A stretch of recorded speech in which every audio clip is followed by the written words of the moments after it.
aesthetic labor Yeah, is labor aesthetic that labor. we're not just doing for free. It's Yeah. labor that we're paying to do. And no wonder South Korea has the lowest birth rate in the world. Wow. I don't think these are unrelated factors. Welcome to Pop Syllabus. I'm your host, Christiana Mbakwe Medina. Glass skin, a 10-step skincare routine, and one of the fastest growing beauty categories in the world. It's the Church of K-Beauty. Today's guest is Elise Hu, author of Flawless, the definitive book on how K-Beauty took over the world.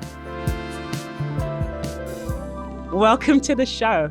Thank you. Oh my God, thank you for coming. What a thrill to be here. We want to talk about K-Beauty Yes, today. I love talking about K-Beauty. And your time in Seoul. You describe it as a city that felt like a modern monument to conspicuous consumption. You talk about this idea of speaking nearby. You say, my nearness is nuanced. I lived and worked in Seoul as an Asian woman, but as a Chinese and Taiwanese American, and not a Korean native. Because you're really observing like these very difficult and high beauty standards. You kind of didn't have to conform to that K-beauty mandate. Right. So first, can you describe what K-beauty is? Sure. And the ways that in doing your work, you were able to like evade the standard. Yeah, I write about kind of speaking nearby because in some ways I could evade the standards because I was technically a foreigner there, right? Okay. I was an expatriate or a migrant laborer in South Korea because I was posted there as the NPR bureau chief there for nearly 4 years.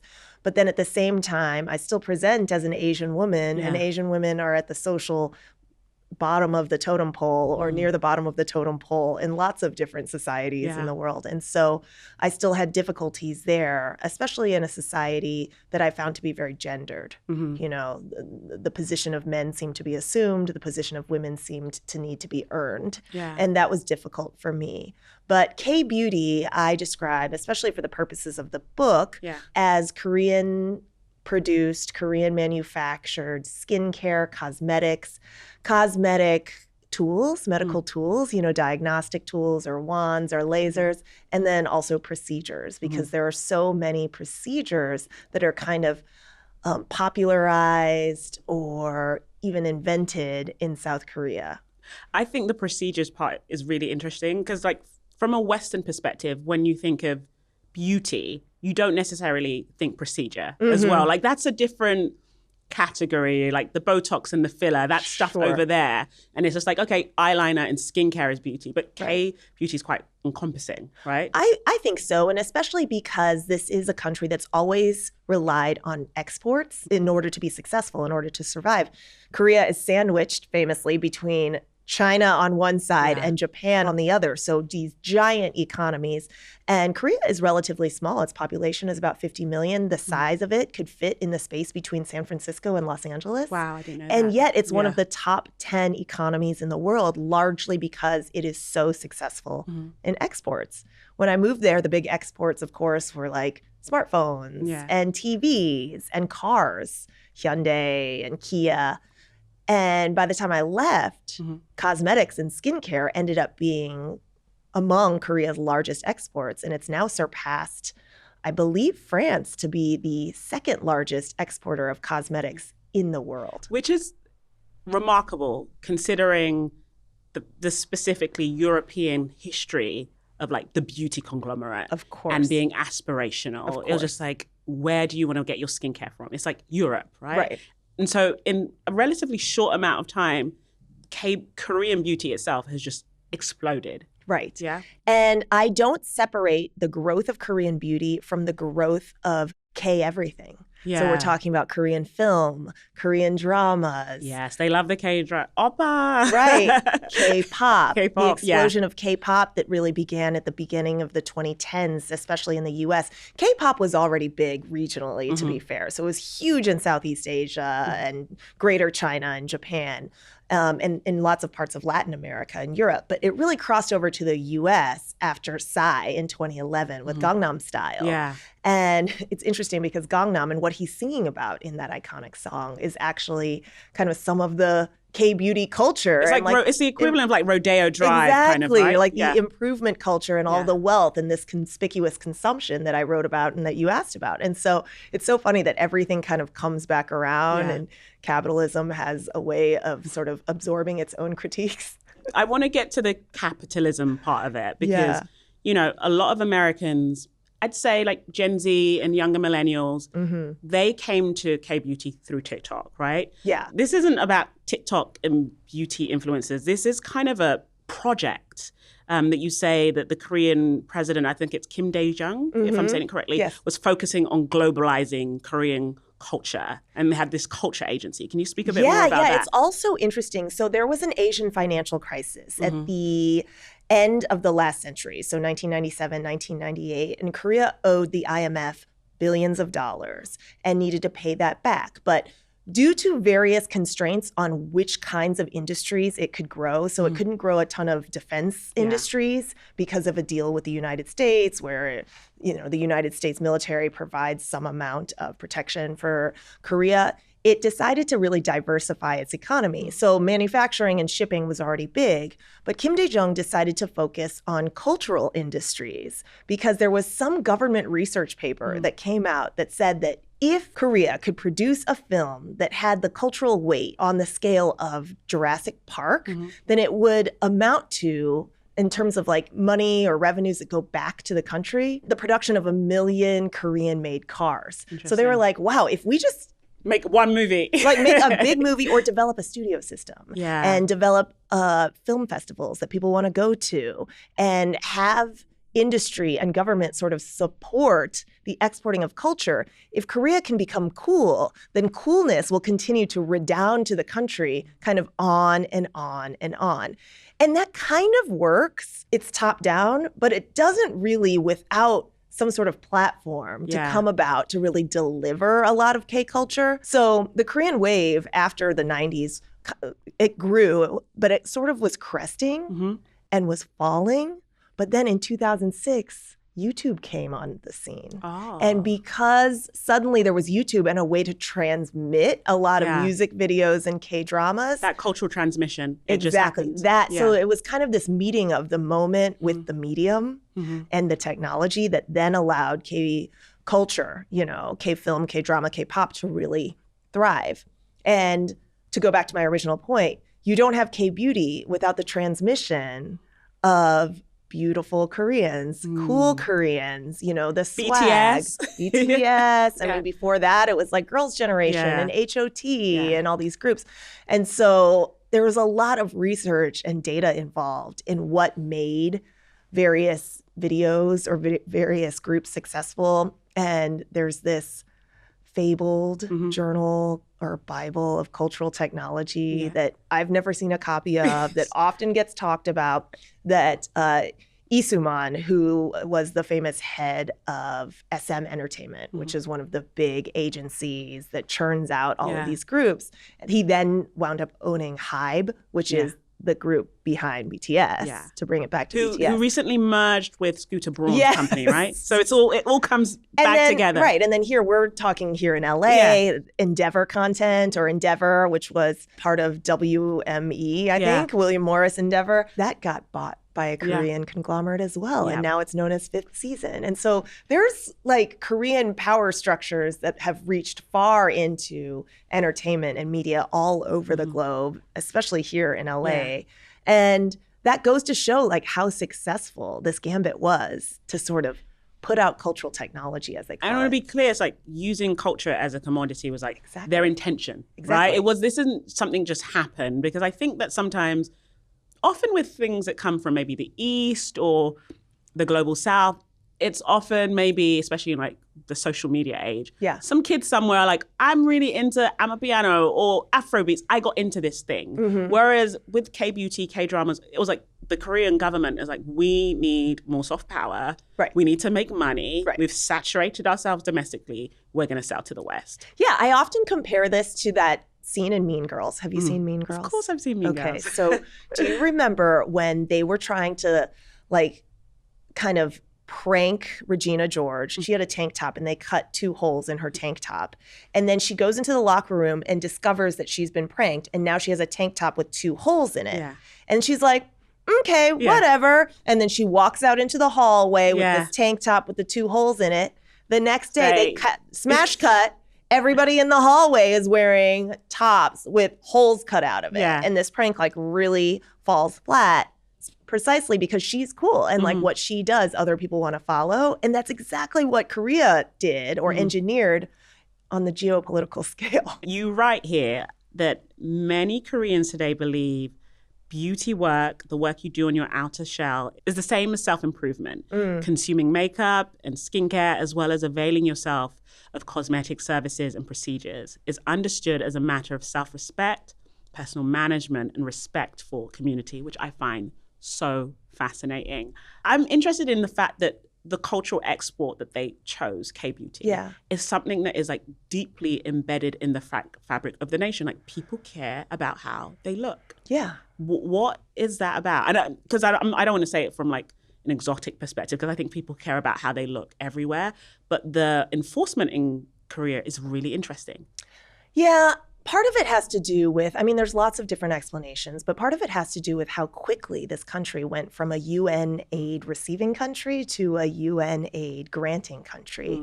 I mean, it's called the Miracle on the Han, which is the river that cuts across Seoul, right? Just how quickly South Korea went from dirt poor and devastated by both World War II and the Korean War to one of the richest nations in the world, and then hosting the Olympics multiple times now. They did the 1988 Olympics and then recently the 2018 Winter Olympics. And so in order to grow so quickly, it became this like big national project, right? And that coincides with a lot of patriotism and pride, a lot of, hey, we need to get over these difficult years of war, and before that, colonialism, you know, and then also this sort of sense of being a shrimp among whales or a shrimp stuck between whales. And so image then, and the production of image and how it coincides with the technological change and innovation that we saw, all sort of happens, this confluence of events, all sort of like cooks together at the same time.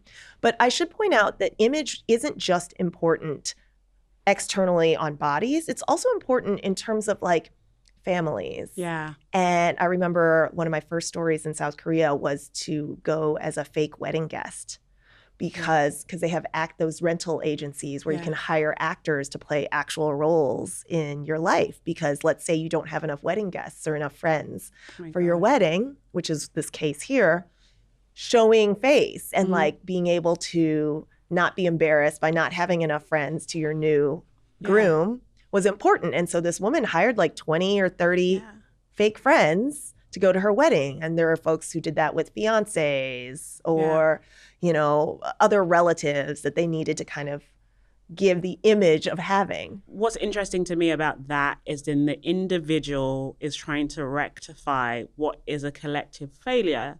But no, because like if 20 people are missing from your wedding, there's 20 people that have let you down. Those are 20 cousins or 20 friends. Or connections that you just didn't make. But if it's such a collectivist, if we are indeed a collectivist culture, shouldn't you be like, and I come from a culture where like weddings are a big deal. So you go to the wedding of a friend of a friend of a friend of a friend. So having an empty wedding, you've got to be like a serial killer to not have people at your wedding. I'm so glad you brought this up because I lived in Korea 10 years ago now. I first moved there 10 years ago. And this book came out, you know, I was writing this book like 4 or 5 years ago, and I wrote it as kind of a canary in the coal mine, essentially to say that we are getting to become a more atomized, individualized, alienated society, largely as a result of economic precariousness. And that is breaking our connections from one another, increasing competition. We're looking over our shoulders more and more. And one way that that's showing up is on our bodies because we are now having to compete in an economy that is valuing how we look in order to give us jobs, give us success in the dating market, help us find connections. And so we are essentially having to become more and more image conscious just as a matter of being able to survive. And so it's a book that says like, don't hate the player, hate the game. Hate the game, and which I love about it. And part of the game is people have to list their height, their weight, attach pictures to their resumes, right? So beauty, and that's what I actually really enjoyed about your book, and actually the Korean approach to appearance. Because I think in the West, there's this lie that's what's on the inside counts. Yeah, we keep saying that to each other. Which we all know is a lie. It's a lie. But they'll say, everyone's beautiful. I'm like, but you don't really believe that. Whereas in Korea, it's like the most naked and crude and honest version of that. Actually, we do care what people look like. Yeah. And there's no pretending. I think there's something refreshing about that. No, frankly. it is refreshing. It's really it's depressing, but it's the truth. So I guess this is why a lot of women are on this game of self-improvement, because it's not a society that's going to lie to you and say, you're beautiful and it's what's on the inside that counts. Whereas like, I think in a lot of Western nations, because of like, I don't know, the Anglo-Saxon politeness, whereas the violence is behind it. It's like, oh yeah, you're beautiful. Oh my God, what a fat bitch. We are becoming more overt about it in the Western world, or whatever is considered the West these days now too, though, right? Because we can avail ourselves of the technologies. We can spend the money to look, quote unquote, better. Yeah. And then we have so many examples of how we're supposed to look from our filters and all these AI generated filters these days, my God, right? yeah. Our looks and working to improve our looks have been tied into kind of personal responsibility and almost a moral responsibility, such that if you aren't doing the work that it takes to look better, then you're seen as lazy or incapable. Yeah, and like a kind of a failure, especially as a woman of a certain age. Yeah. I mean, I'm approaching like 40 now, and it's like, you know, the expectation is, oh, you're supposed to get Botox. Yes. Like, why wouldn't you? There is this sort of community responsibility. Like, oh, well, everybody else is doing it, and so then you have to. But my argument is that it's incredibly marginalizing for everybody who will never be able to fit in, for whom Botox or filler or surgery is unattainable. And so are we only going to value people who can pay the money to drastically change their appearance? Or who care?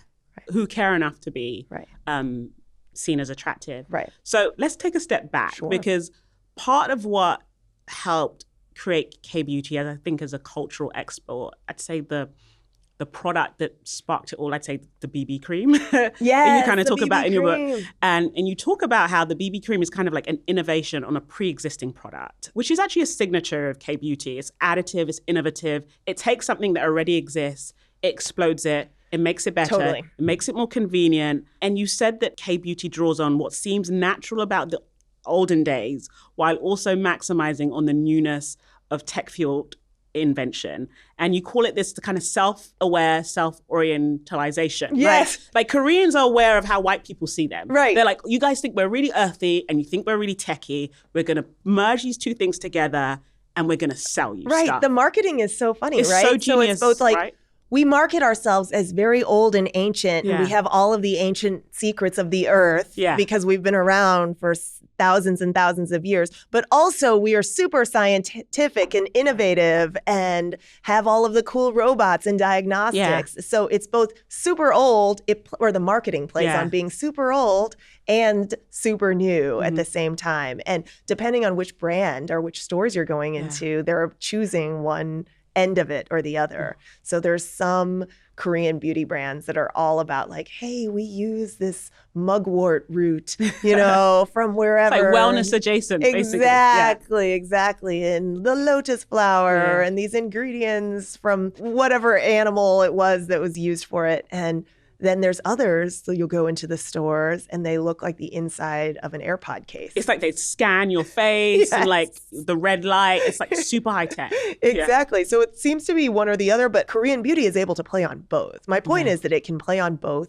because of the self-awareness among Asians of how Asian cultures are seen, and then very in a savvy way, sort of deploying that. And you talk about how like they will take a cream that's in a pot and they'll put it in a tube, like changing format. Changing format. And something I do want you to talk about, because I've drank the Kool-Aid. I like buy a lot of K-beauty products. Good, you should. And I'm in all the forums that we get angry about, like, stop giving us the American formulation. I go on like Yes Beauty and I'm like, I want the real formulation. So I'm curious about like the fact that there's K-beauty for Koreans and there's K-beauty for Westerners.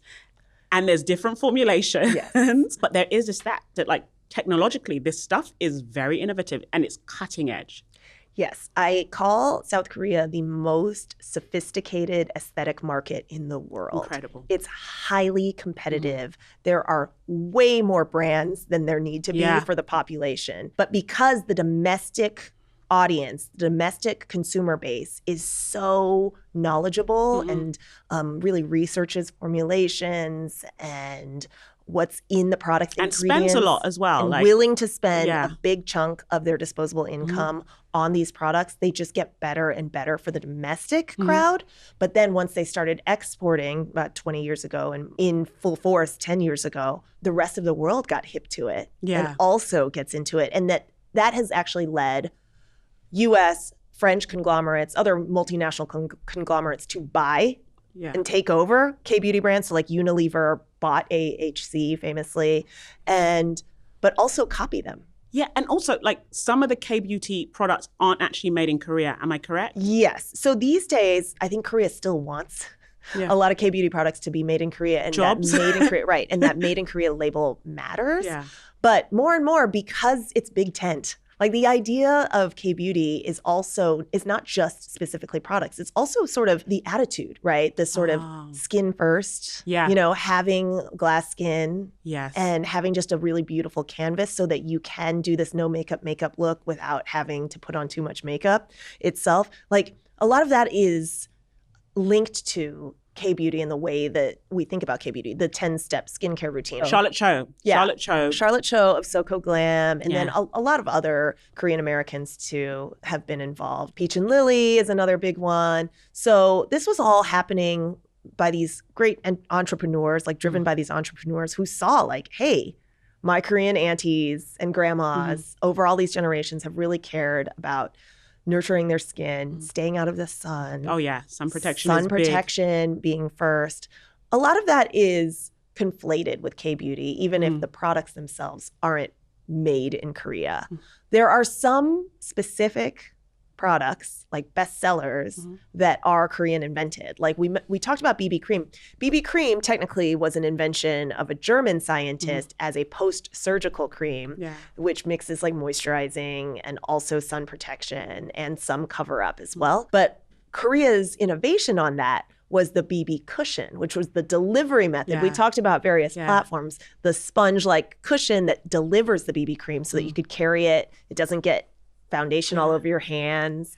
And that is such a big product all over Asia. For whatever reason, it just hasn't done well in the US, though it is available in some, under some lines. About the different steps, one of my favorite scenes in your book, well, two of them. The first was with your translator, you go into like a beauty supply store, I guess. The lovely sales associate is talking you through all of these steps. Right, I was trying to understand it. Cleanser, double cleanse, after essence. It's like very onerous and you're really trying to get into it. So there was that part. And then also when you were giving birth and you're talking about how this image-conscious society kind of shapes these very intimate interactions, very primal thing. Your lovely midwife keeps trying to cover you up while you're giving birth. And I thought about that because 10 steps is a lot of steps. And you have 3 kids. So that's like, you're like me. I don't have time for 10 steps. But this is the expectation. And the expectation is like, you're supposed to be proper at all times. And it's interesting that I think when people get into K-beauty, I don't think if we all understand what we're buying into and how much labor it requires. Right. Aesthetic labor is labor that we're not just doing for free. It's labor that we're paying to do. Paying to do. It's a third shift. It's a full third shift. And you talk about this, and no wonder South Korea has the lowest birth rate in the world. Wow. In the world. Like at this rate, Koreans are going to be extinct, much faster than the rest of the world is going to be extinct. And so I don't think these are unrelated factors. There is a tremendous amount of household labor, childcare labor that is uneven already in homes, in heterosexual homes in South Korea. But then beyond that, the beauty labor. I think I like effort, right? So I'm like, I admire anyone that works hard at anything, no matter how destructive. I do too. Do you know what I mean? There's something very human about striving. Yeah, the striving. I'm very immigrant, very Nigerian, so I love a striver, right? And so there's some of it. I'm like, wow, you do 10 steps every night. But then I think about the cost. And then I think about like what society tells us women about what we need to do to just be presentable. Because mind you, this is 10 steps before you've even put on any makeup. And just that's for the base. Exactly. Right? And who benefits? Who benefits? With any of these situations, I'm like, who benefits Capitalism. Right. The industries. The industry. This is, it seems like a recession-proof industry.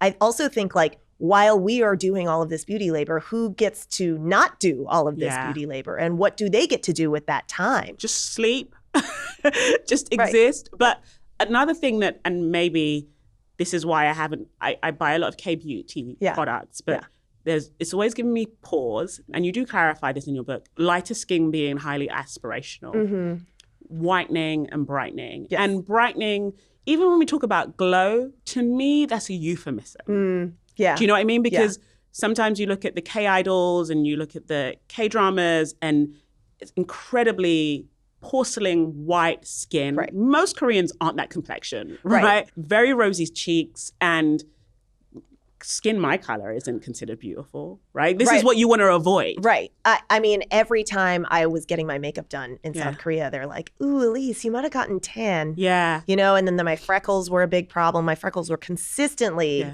a problem, and folks were constantly asking me whether I wanted them removed. Yeah. You know? And so that I write about is not just a product of kind of colonization, the whiteness standard. I mean, the whiteness standard is a product of colonization all over the world, of course. But it predates a lot of colonization as well because of class hierarchies in Asia and the notion that if you were darker skinned, that meant you were out working in the fields. Yeah. It's like, so, you must be poor. Yeah, and I want to talk about that class part of it because this is what I actually find really interesting about K-beauty as opposed to, you know, what's popularized in like Western societies in terms of beauty norms. Yeah. K-beauty, in terms of the trends, it's bottom up. It's like your working class girl. It's your factory girl. It's the girl's a bit rough around the edges, who's rebelling, who's doing stuff with skincare and makeup, who's like challenging class norms using her appearance. And then they take it, sanitize it, and sell it to the rest of the world. But it's very much just, it's not the elites, right? Right. I have read this book, and I don't remember, don't catch me lying now, as we say in Texas, on who wrote this book about the transfer of coolness, you know, across class. Yeah. And it tends to be that lower classes or the bottom class actually is coming up with what's cool. And instead of it transferring kind of up from, you know, a lower level to the next lower level to a medium level to the high level, that what happens with cultural transmission among class is that an upper class will actually steal straight from the bottom. Yeah. And then make it cool at the upper level and then transmit. Yeah. And so, I mean, we saw that happen with hip hop. Yeah. There's so much hip hop that's now in K-pop, for example, too. But what was happening in South Korea was in the middle of the 20th century when South Korea was under martial law. There were government decrees about how you were supposed to look. So men weren't allowed to grow their hair out long. Women had to wear certain length skirts, all sorts of constraints on appearance. So then the only people that could kind of express themselves tended to be in the lower class where they didn't have to play to the same norms. And those lower class folks, those factory girls, for example, just as a little bit of expression, just as a little bit of flair, started wearing brighter lipstick, for example, tried to be a little bit more feminine while they were having to wear these government conscripted uniforms, right? And so that little expression of makeup was actually as protest, which is exciting, but then obviously got stolen or co-opted by industry in order to make it this big global phenomenon that it is today. It's wild. It's wild because it goes from like the factory girl goes all the way up and it becomes the defining norms within Korea. Then Korea sells it to the rest of the world. Now we're seeing, and from like a soft power perspective, so much is coming from the East. And we haven't even talked about plastic surgery, where Korea is the plastic surgery capital of the world. And I want to talk about that because more plastic surgeons per capita than anywhere else on earth. And the brilliance of it is they have this concierge system, right? So it's just like you can kind of get a plastic surgery broker. Right, exactly. And they will help you find your surgeon. They'll go with you to your appointments, come and pick you up from the airport, take you to the hotel. They've really kind of, I think, alongside Turkey, perhaps, have really refined the process of medical tourism. Medical tourism. Yeah. That's what you call it in terms of the experience. Yeah. And it's part of the K-beauty continuum. it is absolutely a huge part of the K-beauty continuum, because why even bother having to put on makeup when you can just get it permanently on your eyebrows, right? Like there's microblading. And why even bother having to contour your jaw when you can just get your jaw slimmed in various ways? Previously, it was surgery to actually shave down your jaw for a V-line jaw, but now you don't have to do that. Now there's all these injectables that will help, you know, slim down various parts of your body. It's very common now to get Botox on your body in different places, right? Like instead of the forehead. I mean, armpits to stop you sweating. Armpits to stop you sweating, but trapezius muscles, that's Barbie Botox, they call it, in order to make your neck look longer. According to South Korea's Ministry of Health and Welfare, nearly 1.2 million foreign patients have traveled to the country, with over half seeking out dermatologic treatments and cosmetic surgery in 2024. When I knew it changed is I'm very deep in Black Girl Gets Nose Job, TikTok, Instagram, and YouTube. That's what your algorithm gives you? No, that's what I seek out. Well, your algorithm's surely learning. My algorithm, you don't want to know what's wrong with my algorithm. It's insane. But I knew a shift was coming when I saw more and more Black girls going to Korea for their nose jobs. Okay. And I was like, because they were going to Turkey and now they were going to Korea. And I was seeing very few come to America. Are they good nose jobs? Are they happy with them? You know, I have a very strange relationship with ethnic rhinoplasty, even though I think all rhinoplasties are ethnic rhinoplasties, even if white people do them. Some are better than others. Some are better than others. I think sometimes they should only do the tip. But then this is the thing, I think, with all plastic surgery and like beauty cultures, every culture has its norm and what it thinks is beautiful. That's why I was asking. So often you'll get, you know, a Black patient, a Latina patient, whatever it is. And the surgeon wants you to be beautiful in the eyes of what is seen as beautiful in Korea. Exactly. But how much harmony does that have on a face of a person of African descent? Correct. Doesn't always work. And often I also see it with like the double eyelid surgeries. Like the double eyelid surgeries that are done in Korea look very different from the blepharoplasties done in America. And I'm just like, that is just, you know, plastic surgery is an art and a science. And that art part is very subjective. This very idea was expressed to me by one of the surgeons that I interviewed in Korea, who said that when he was learning and training to be a plastic surgeon, all of the textbooks were written by American plastic surgeons using American standards for what they wanted to achieve. And so not only was the base patient, like kind of the default patient, not the same type of default patient that he would run into in Korea, but then what they were trying to achieve was also different than what they were trying to achieve in Asia. So he was like, there was a period in which a lot of surgeons in South Korea, like especially in the 90s as it was beginning to boom, really kind of had to do some trial and error and really figure out what worked specifically for an Asian face, an Asian population, and better understand how to achieve the goals that Asian faces were trying to achieve. And so I was very curious when you mentioned that Korea is now a destination for like Black rhinoplasty or rhinoplasty on Black and brown girls or men. I'm curious as to whether the skills and the sort of nuance and that sort of art that has been developed by Korean surgeons will work. But you know, a big reason, and this is just anecdata, it's the aftercare. The aftercare for surgery in Korea, like they've got people in oxygen chambers, they've got this red light, they've got this mist, and it's far beyond what you see anywhere else. Yeah. And I think some people just like... It's also so much more affordable. It's more affordable. A fraction. Yeah. And I'm not talking just for surgery, all sorts of procedures. And if you want to get all of the cool lasers that are available these days and radio frequency, and it is just so much more affordable to do it in South Korea. So the affordability and how widespread it is. I wanted to talk about the resistance to this, because in the book you get into the break the corset movement, which I'd love for you to explain. And I'd also like us to talk about the 4B movement, which is like a lot of Korean women redefining their relationship with men, because it's an online movement that I've seen actually influence a lot of people in the West. So the Escape the Corset movement started as a digital movement in 2018. of women who were protesting the amount of aesthetic labor that they were having to do. So they went online and they were crushing their compacts or going on YouTube and Instagram and just like cutting their hair off or shaving their heads to essentially say like, I am not going to appear feminine anymore or do the labor to appear feminine, like meet these standards because they are onerous. They've cost me a lot of time and energy and spirit, but they've also cost me a lot of money. And so they would show their receipts or their monthly tallies of how much money they were spending.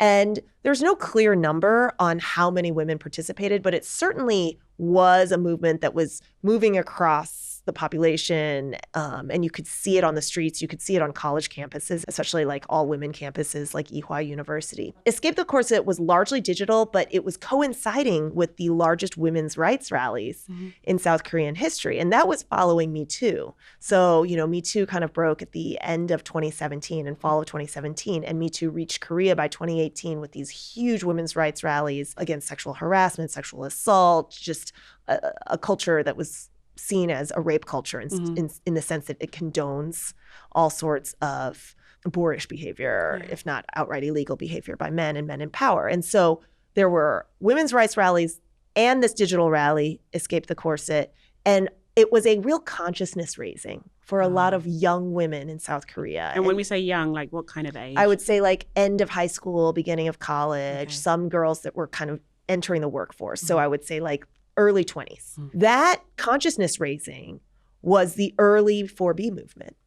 So you asked about the 4B movement, and it's women who are essentially just eschewing men, right? They're saying like no dating, no sex, that the culture is one that's so oppressive for women that they're just like not participating. And I think for a lot of the women who have joined the movement, they have found real community in it, because I continue to talk to a lot of them as many of them started in Escape the Corset or began their consciousness raising as members of Escape the Corset. What's difficult about it and why it's been controversial is that in the very beginning, it was TERF. So it was like trans exclusionary. And then the backlash has been really substantial. From men. Mainstream. Yeah, and mainstream society too. And so a lot of women that I've talked to who have joined the 4B movement have said they've lost their jobs, or they have been uninvited to family gatherings, or even completely like written out of their inheritance or will. So all sorts of social discord has come about for a lot of these women. So you asked about costs, you know, I'm curious how it's doing now. Because the previous president, the one that declared martial law briefly. And then they got him out there. Yeah, he's gone. That previous president ran on a whole sort of men's right friendly platform. And he was part of the backlash or the institutional backlash to a lot of the 4B movement and women's rights. And so South Korea continues to wrestle with this and grapple with all of its gender issues. And it continues to be really relevant, which makes me feel validated in writing a book, you know, and to explore this issue. Because I remember when I got there, how much of a big deal it was that I was a woman and that I was a woman bureau chief. And I kept having to say, no, I'm the bureau chief. I'm the one in charge, which there just wasn't a legibility that the Asian woman could be in charge. Yeah, I mean, you say in the book that part of what sent you on this quest is that when you were reading books about Korea in English, most of them were written by white men. Yeah, British too. A lot of British guys. I'll stay out of that one. I think the legacy of like Hong Kong is that the British people are seen as the expert. Right. They know better. Yeah, I think there's just something to, I don't know. Anyway, yes. I didn't know they were writing about Korea too. I know a lot of Brits write about China. Yes, I didn't know it was. You're right. Yeah, but you were saying that like, it was very rare to read a book written in English about the East written by an Asian American. Right. Or a woman. A woman too. And so there are lots of women who have written books on North Korea. And North Korea is obviously endlessly fascinating. But South Korea is such a large and dynamic population, and it's shaping culture and shaping business and industry all around the world. Like, we should also be looking closer at that. That's why it's still so relevant, because we think about Squid Game, and Parasite. And then this year, K-pop Demon Hunters. And you can't, those things don't exist without K-beauty, right? Like, because K-beauty is how you purchase, like how it goes home with you in a way. Because like, you can watch Squid Game or K-pop Demon Hunters, but like the kids dressing up as these characters as Halloween, they're using Korean products for makeup. Right. As a kid who grew up feeling othered, you know, I was the only Asian person in my classes and everything because I grew up in like Lily White, St. Louis, and then later a suburb of Texas, in Texas. It is so cool to see the aspirational Halloween costume be of Asian girls. Yeah, the ponytails. Yeah, I mean, everybody wants to be roomy. I just think it's so cool. And then the little cup noodles that they eat, and some people were carrying around little cup noodle, and I always felt kind of ashamed of my food growing up. And so kind of the West chasing the East is really inspiring and sort of exciting for me in a way. Revenge. That's great revenge. Yes, now that I'm 40. I mean, it's like a little late. But on the flip side, I do think it's worth taking a closer look at what we're chasing. And if it's like ridiculous thinness ideals, then should we be chasing that? You know, if it's kind of a sexualization or a feminization of like, in a way where it's objectifying ourselves. Should we be chasing that? Is it a smoothness that's so smooth that it's impossible to achieve and it's going to make us feel bad for having blemishes? Then should we be chasing that? So on one hand, I am really excited that there is this globalization and there are beauty standards that are coming from all different parts of the world and not just like Northern Europeans. I am also kind of warning and cautioning that we should always like peel behind the curtain a little bit and ask kind of who's benefiting and how much work we're having to do to achieve the certain standards of coolness that are being set out there. I think that's a really good way of putting it. I'd say it from probably like a consumer perspective, right? You think, well, the burden is going to be on me. I'm going to have to use makeup anyway. I'm going to have to use skincare anyway. Let me just get it from somewhere else. It's not local because even if the West turns its gaze away from the East, it's just going to go somewhere else. Do you know what I mean? Like, I just think we're in that cycle of like, people just want to consume and people want to purchase beauty products. And now it's like Korea is the thing. But what's interesting to me about K-beauty in particular is like the momentum doesn't seem to be slowing. And is that in part, sure, the products are great, or is that just like the government of Korea just still being on it? It's largely not driven by government that much anymore. I mean, the government still plays a role in its growth countries. Like it's really trying to grow in Southeast Asia and in Latin America. Places like Chile are big markets for K-beauty. And so they do a lot of diplomacy, you know, statecraft around trying to push its exports and its medical exports there. But because South Korea is now known to be such a destination for medical tourism, and the industry itself can sustain without really a government push, right? Because a lot of these clinics and the brokers, they can go straight to influencers. They can pay influencers to go to South Korea. I've seen some of those YouTube make reviews. Tons of videos and do reviews of all these clinics. Everybody else then wants to go to the clinics. They're offering concierge services. They're offering packages to also do some sightseeing and also have your hotel comped and your meals comped. It's just like going to Vegas. You know, when high rollers go to Vegas and everything's taken care of, if you want to get a package of plastic surgery and, you know, get your skull reshaped and your asshole bleached, you can get a package for that. I want to quote something back to you from your book, as I like to do. Because you end on a pretty positive note. You do. And you say, nothing about the way we live is inevitable. We've swung from the status quo of hustle culture, which felt unsustainable, to a draconian lockdown life, which also quickly proved unsustainable. We do not need to arrive at a new place that looks like the old one. We have an opportunity to rethink how we value ourselves and re-examine how we measure one another's worth. An opportunity to stand compassionately in our own unique, powerful bodies, to feel connected to ourselves and to each other, to be flawed and worthy. And I want to ask this. That's nice. Who wrote that? I don't know. Do you think there's a future where women don't measure our worth by our physical appearance? Because I'm kind of coming to it from a different point of view. Like, I'm kind of a stone cold cynic. And I think with the explosion of cosmetic surgery being cheaper and more accessible and being better critically. Facelifts have never been better than they are now. I think more people are going to just succumb and be like, how can I get hotter? Rather than no, I just think there is like this baseline of like, you have to choose your hard. I say that all the time. Like if you conform, it's hard. If you don't conform, it's hard. But I think the hardness of conforming makes life a bit easier. You know, I'm curious about your point of view on it. Yeah, I mean, I guess my response is that I wouldn't have done this work or written this book unless I was hoping for change, right? Because if I was completely cynical, then I would just put my head in the sand and just be like, well, things are bad. They're going to continue to be bad.